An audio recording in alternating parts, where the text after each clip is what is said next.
आज का पहला पाठ नबी ईसायास का ग्रंथ अध्याय 50 पद संख्याएं 4 से 9। मैंने अपमान करने वालों से अपना मुख नहीं छिपाया। प्रभु ने मुझे शिष्या बनाकर वाणी दी है, जिससे मैं थके मांदे को संभाल सकूं। वह प्रतिदिन प्रातः मेरे कान खोल देता है, जिससे मैं शिष्या की तरह सुन सकूं। प्रभु ने मेरे कान खोल दिए हैं। मैंने ना तो उसका विरोध किया और ना पीछे हटा। मैंने मरने वालों के सामने अपनी पीठ कर दी और दाढ़ी नोचने वालों के सामने अपना गाल। मैंने अपमान करने और थूकने वालों से अपना मुख नहीं छिपाया। प्रभु मेरी सहायता करता है, इसलिए मैं अपमान से विचलित नहीं हुआ। मैंने अपना मुख पत्थर की तरह कड़ा कर लिया। मैं जानता हूँ कि अंत में मुझे निराश नहीं होना पड़ेगा। मेरा रक्षक निकट है, तो मेरा विरोधी कौन?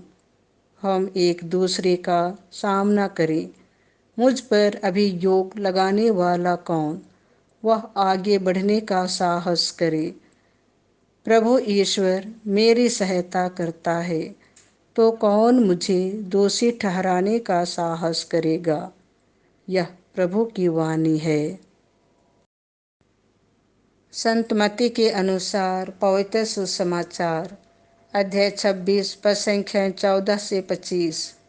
मानव पुत्र तो चला जाता है, जैसा कि उसके विषय में लिखा है, परंतु धिक्कार उस मनुष्य को जो उसे पकड़वाता है।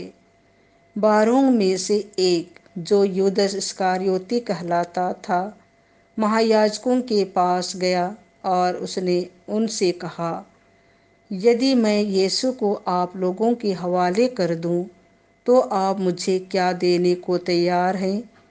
उन्होंने उसे चांदी के 30 सिक्के दिए। उस समय से यूदस यीशु को पकड़वाने का अवसर ढूंढने लगा। बेखमीर रोटी के पहले दिन शिष्य यीशु के पास आकर बोले, आप क्या चाहते हैं? हम कहाँ आपके लिए पास्का भोज की तैयारी करें?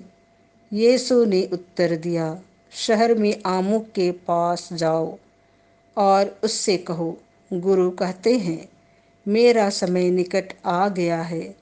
मैं अपने शिष्यों के साथ तुम्हारे यहाँ पास्का का भोजन करूँगा।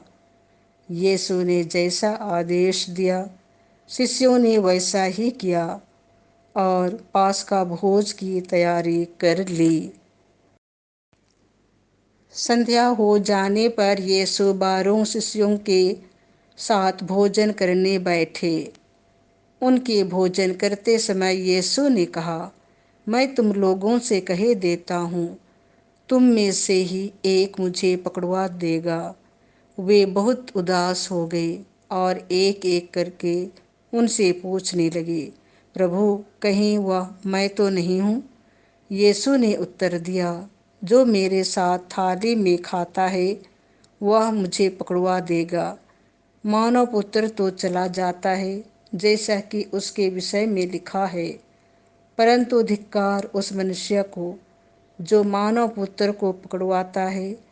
उस मनुष्य के लिए कहीं अच्छा यही होता कि वह पैदा ही नहीं हुआ होता। यीशु के विश्वासघाती यूदस ने भी उनसे पूछा, गुरुवर, कहीं वह मैं तो नहीं हूँ? यीशु ने उसे उत्तर दिया, यह तुमने ठीक कहा। यह प्रभु का सुसमाचार है।